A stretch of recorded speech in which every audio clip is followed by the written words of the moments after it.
I have always believed that I was a careful person.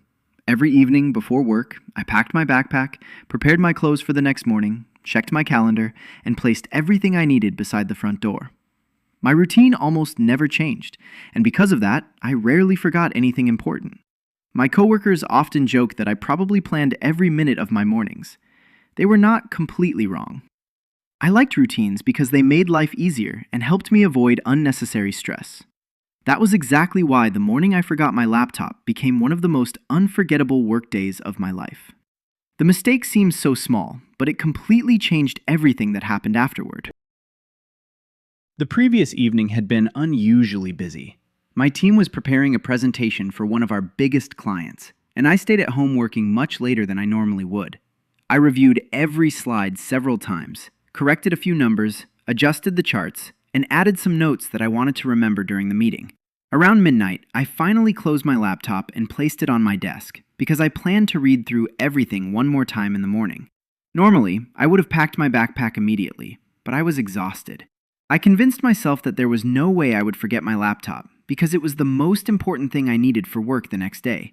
After all, I had carried it to the office almost every day for the past 3 years. It had become such a normal habit that I stopped thinking about it. Unfortunately, the next morning did not begin as planned. My alarm rang, but I accidentally pressed the wrong button and fell asleep again. When I finally opened my eyes, I realized I had only 40 minutes before my presentation.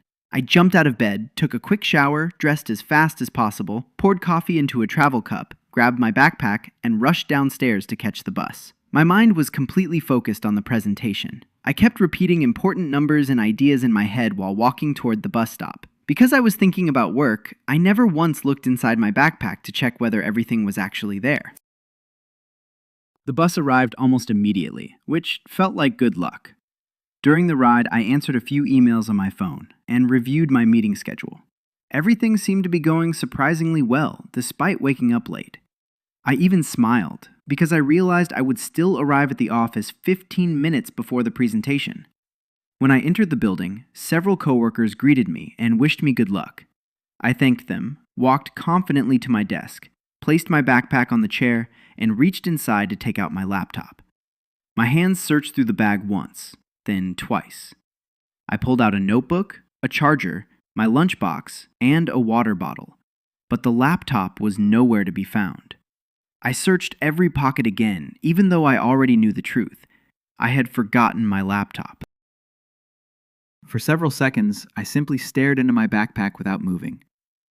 Then I suddenly remembered the image of my laptop sitting quietly on the desk beside my bed, exactly where I had left it the night before. My heart immediately started beating faster. I looked at the clock. It was already 8:25, and the presentation would begin in just over 30 minutes. My apartment was almost 45 minutes away by bus, so if I decided to go back home, I would definitely be late. I stood there trying to think of a solution. While imagining the meeting room slowly filling with clients and coworkers, every possible option seemed bad.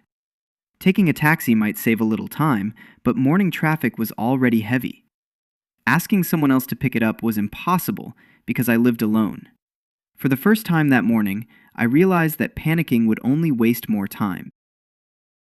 Instead of trying to hide my mistake, I walked directly to my manager's office and explained everything honestly. I admitted that I had worked late the previous night, left the laptop on my desk, and forgotten to pack it into my backpack before leaving home.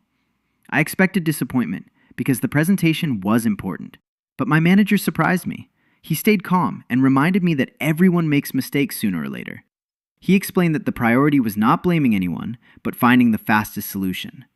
Together, we quickly discussed the situation and realized that almost all the presentation files were already stored on the company's shared system. The only thing missing was my personal laptop with the notes I had prepared for myself. My manager immediately suggested that I borrow a computer from the IT department. I hurried downstairs, explained the situation, and within a few minutes an IT technician handed me a spare laptop that employees could use in emergencies. I thanked him sincerely and rushed back upstairs. As soon as I logged into my account, I opened the presentation. Seeing the slides appear on the screen made me feel much better, but another problem quickly became obvious. My detailed notes were missing because they existed only on my own laptop. I had written reminders beside every slide, including examples, possible questions, and key numbers that I wanted to mention naturally during the presentation. Looking at the clean version of the slides without those notes suddenly made me nervous again. For a moment, I felt completely lost. Then I reminded myself that I had created those notes because I already understood the material. The information had not disappeared simply because the computer was missing. I began reviewing every slide from memory. As I moved through the presentation, I slowly remembered the ideas I wanted to explain. I could still picture the graphs I had spent hours adjusting the previous night. I remembered why each chart mattered and which conclusions I wanted the audience to remember. The more I reviewed, the more confident I became. I realized that my preparation had been much deeper than I thought. The notes had helped organize my thoughts, but they were not the source of my knowledge. When the meeting finally began, I still felt nervous. I placed the borrowed computer on the table, took a deep breath, and reminded myself to speak slowly. During the first few minutes, I worried that I might forget something important. Surprisingly, the opposite happened.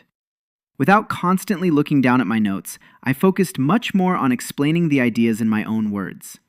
I looked directly at the clients instead of reading from the screen. I answered questions naturally because I understood the project instead of memorizing sentences. The conversation became more relaxed than I expected, and by the end of the presentation, everyone seemed satisfied. My manager thanked me afterward and admitted that I had handled the unexpected situation much better than he expected. Hearing those words felt like a huge relief, because I had spent the entire morning believing I was about to fail. Although the presentation was finished, I still needed my own laptop because several important files remained inside it. After lunch, my schedule became much lighter, so I finally decided to go back home. This time, I was not rushing. During the bus ride, I kept thinking about everything that had happened. It seemed almost funny that one forgotten laptop had created so much stress. When I opened my apartment door, I immediately saw the computer sitting quietly on the desk, exactly where I had imagined it earlier. It looked completely ordinary, yet only a few hours before it had felt like the most important object in the world. I picked it up, smiled at myself, and carefully placed it inside my backpack before returning to the office. Later that afternoon, I compared the presentation I had delivered with the notes stored on my laptop. To my surprise, I had remembered almost everything. There were only 2 small details that I had forgotten to mention, and neither of them changed the overall discussion. That discovery taught me an important lesson. I had become far too dependent on written notes, even though I already understood the material. Preparing notes was useful, but believing I could not perform without them was simply not true. My confidence had depended more on the laptop than on my own knowledge. That evening, I decided to change several habits. First, I created a simple checklist beside my front door that included my wallet, keys, phone, company ID, charger, and laptop. Every morning before leaving, I would look at the list for just a few seconds. Second, I started saving all important files in cloud storage instead of keeping them only on one device. If I ever forgot my laptop again, I would still be able to access everything from another computer.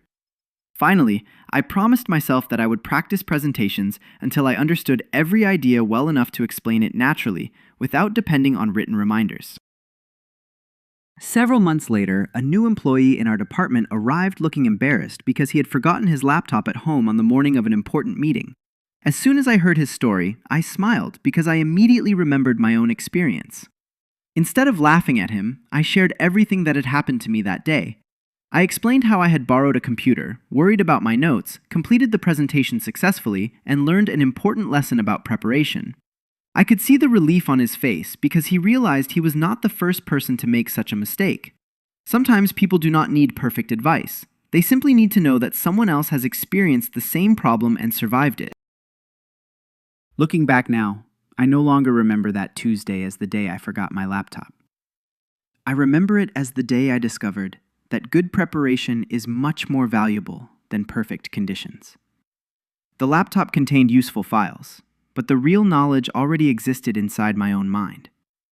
Borrowing a computer allowed me to continue working, and staying calm allowed me to finish my work successfully. Since then, I have never forgotten my laptop again, but even if it happened tomorrow, I know I would not panic the way I did before. One forgotten computer taught me that unexpected problems do not always destroy an important day. Sometimes, they simply remind us that we are more prepared, more capable, and more adaptable than we ever realized.